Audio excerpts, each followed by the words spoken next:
नहीं, समस्त को आमर ये क्लासेस तरफ पुणी थे आज नुआ क्लास को स्वागत। तो पिला माने आज आम आलोचना करवा अष्टम श्रेणी सामाजिक विज्ञान प्रथम अध्याय प्राकृतिक संबल और यार व्यवहार तृतीय क्लास।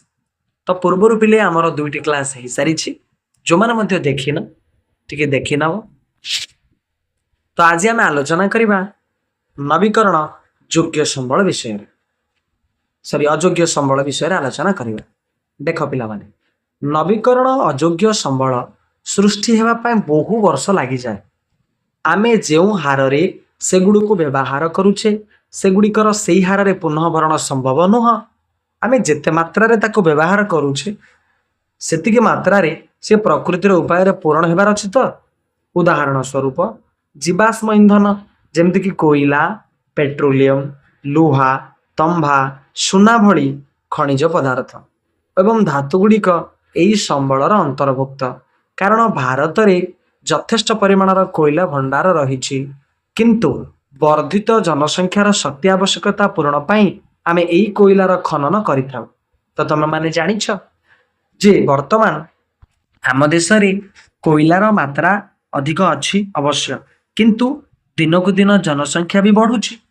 आदि दिनकू दिन जनसंख्या बढ़े तो से शक्ति भी आवश्यक ताल आम यही कोयला को व्यवहार करुचे।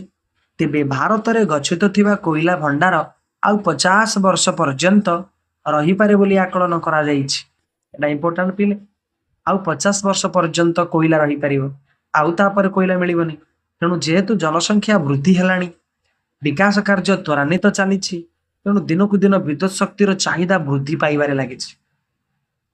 जे पर्यंत एहार कौन से स्थायी विकल्प व्यापक भाव उपलब्ध होई नाही अर्थ आमे बिना कोयला रे बा कोयला को व्यवहार न करे कौन से उपाय रे विद्युत शक्ति बाहर करना से पर्यंत आमे गच्छित थिबा कोयलार यथोचित व्यवहार करबा को हेबो। जेहेतु आमे कोयलारू मध्य विद्युत शक्ति पाइबा पिला माने तेणु तेणु आर कौन सी समाधान न कला पर्यंत आम से कोयला को व्यवहार करने को पड़ो। तापर आसला प्राकृतिक संबल गुड़िकर बंटन एवं यार प्रभाव। देख पिला प्राकृतिक संबल गुड़िक पृथ्वीर विभिन्न प्रांत किंबा कौन सी देश भितर समान भाव बंटन होना। यह असमान बंटन मानव बसती वाणिज्यर प्रकार भेद आंतरजातीय संपर्क और संघर्ष को रूप दे थाए। एही प्राकृतिक संबल उपरि अधिकार साब्यस्त करिवा पाई अतीत अनेक युद्ध होईछि एवं एबे मध्य अनेक युद्ध जारी भी रहिछि। धरिनिय पेट्रोलियम यही तो पेट्रोलियम हूँ मुख्य कारण माने जानिछ वर्तमान अमेरिका इजराइल आउ ईरान मध्य युद्ध चली हाँ ना नहीं तैल भंडार प्राकृतिक गैस भंडार एगुड़ाक संकटर स्थिति रही। तेणु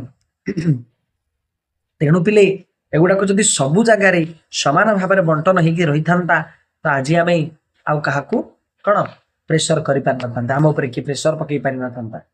तेणु आर रूप असमान रही आउ ये ही बेले बेले युद्धर रूप नौ प्राकृतिक जिनस गुड़ाक।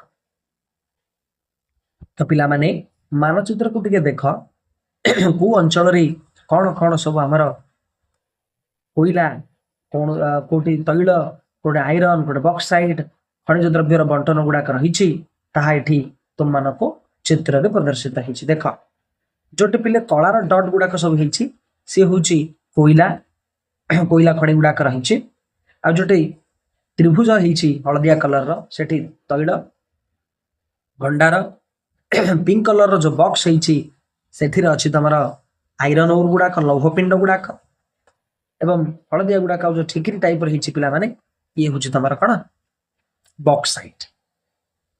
तो देख पिला माने जगह गुड़ाक टिके देखी नेबा आमे प्रथमे आमे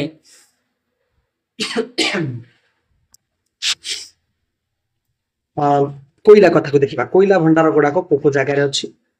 देख प्रथम कथा है जदि आम ओडिशा कथा जदि आम धरिबा एठी पिले आमर ओडिशा एठी अछि ना एइपटे तो ये होला गोटे देख तालचेर तालचेर हूँ गोटे जगह जोटि कि आमर प्रचुर मात्रा रे कोइला उपलब्ध अछि ओडिशा सेहीपरि एपटे रानीगंज झरिया बोकारो है इडे कोरबा बयलाडिला सिंहारेनी नहीं सिंहारेनी नेभेली एगुड़ाक सब पिले कोइला तापर जब देखिबा तैल तैल भंडार गुड़ाक कोड कोड रही एठी देखिबा कोलाल है तापर रही आंकेलश्वर बेसिस मुंबई हाई एगुड़ाक सब तैल खଣି रही पिले आम देशर तापर पिंक कलर कथा जो देखिबा आयरन और लौह पिंड गुड़ाक रही पिले गुआ केउझर मयूरभंज आम ओडिशार से भली बयलाडिला चंद्रपुर दुर्ग एगुड़ाक बुझुची पिला माने तुमने मानचित्र को देखि बुझी पारुथिबा तेणु पिले प्राकृतिक संबल मिलुथुबा स्थान रे स्थापित शिल्पानुष्ठान गुड़िक स्थानीय लोक मानक पई नियुक्तिर सुजोग सृष्टि करे ना तो सत कथा जो अंचल रे कौन थाए खनिज पदार्थ थाए खनिज थाए से अंचल लोक मानक ही कौन मिले नियुक्ति चाकरी रो सुजोग मिले आ एगुड़िकर चतुर्पार्श्व सहर गढ़ी उठी जाए जहाँकि अन्य मानक पई आर्थिक सुजोग मध्य सृष्टि करे आधुनिक सुविधा सुजोग द्वारा जीवन शैली उन्नत होता है स्वल्पकालीन हेउ बा दीर्घकालीन हेउ उन्नत जीवन शैली खर्च बहुल होता है एहीपरि विकास निमंते पृथ्वीर संबल समृद्ध अंचल लोक माने विस्थापित हेबार अनेक उदाहरण रही हना नहीं पिला माने जो जगह गुड़ा करी शिल्पांचल गुड़ाक गठन होता है शिल्पांचल अंचल गुड़ाक एरिया रे कौन होता है सहरीकरण हो जाए लोक मैंने सेठी रहिबा को पसंद करते आस्ते आस्ते से सहरीकरण नगरीकरण रे परिणत हो जाए तेणु आजिका समय रे आम भारतर बड़ बड़ जो तुम देख शिल्प अंचल गुड़ाक सहर गुड़ाक ये सृष्टि केतेक क्षेत्र रे विस्थापित मानक पवित्र बासभूमि संकटापन्न अवस्था रही अनेक द्वंद्व सृष्टि किंतु शिल्पायन तथा मानव ज्ञान दक्षतार समन्वय जो अति उच्च मानर उत्पादमान सृष्टि हो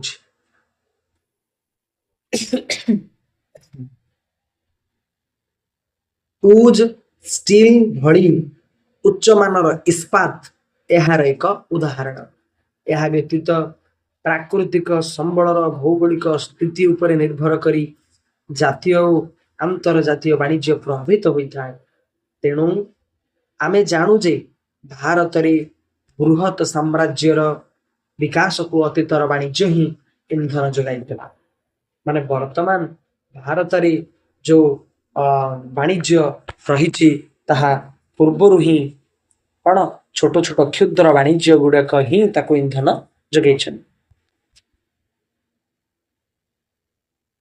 गुड़ाक सब तुम मानक पिले काम अनुसंधान करके निजे खातार लिख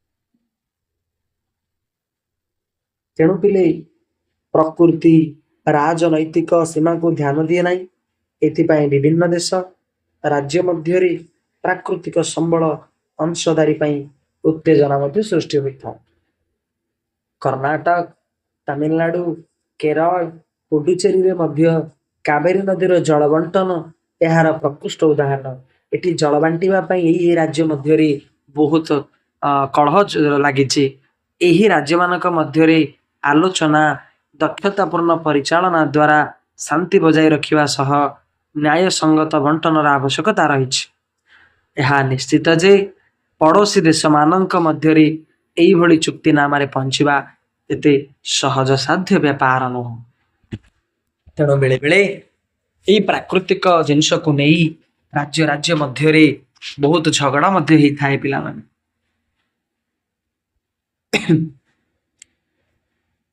है कावेरी नदी देख ये कावेरी नदी उपरे निर्मित ତାମିଲନାଡୁର ମେଟୁର ବନ୍ଧ ବହୁତ ଇମ୍ପୋର୍ଟାଣ୍ଟ କ୍ୱେଶ୍ଚିନ୍। ମେଟୁର ବନ୍ଧ ପିଲାମାନେ। ତାପରେ ଆସିଲା ପିଲେ ପ୍ରାକୃତିକ ସମ୍ବଳର ବିଲକ୍ଷଣ। ଦେଖ, ପ୍ରାକୃତିକ ସମ୍ବଳର ପ୍ରାଚୁର୍ଯ୍ୟ ଅର୍ଥନୈତିକ ସମୃଦ୍ଧିକୁ ସୁନିଶ୍ଚିତ କରିନଥାଏ।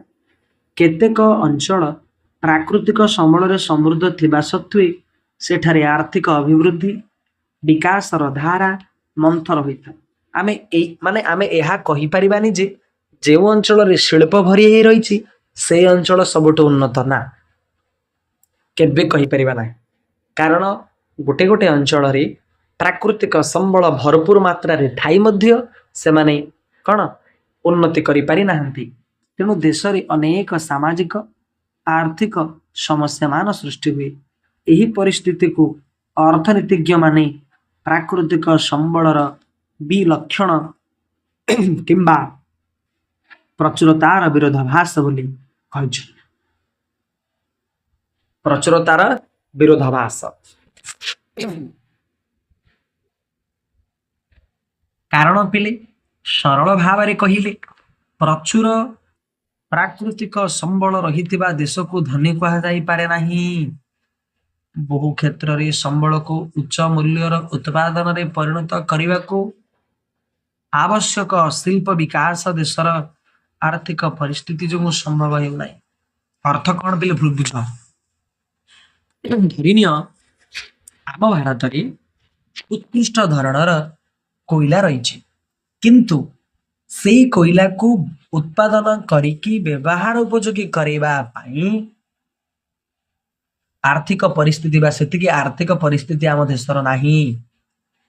ତାହେଲେ କୋଇଲା ଥାଇ ମଧ୍ୟ, ଉଚ୍ଚ ମାନର କୋଇଲା ଥାଇ ମଧ୍ୟ ଆମେ କିଛି କରିପାରୁନାହାନ୍ତି। ତାହେଲେ ଆମ ଦେଶ ଉନ୍ନତ ହେଇପାରିବ କି? ନା।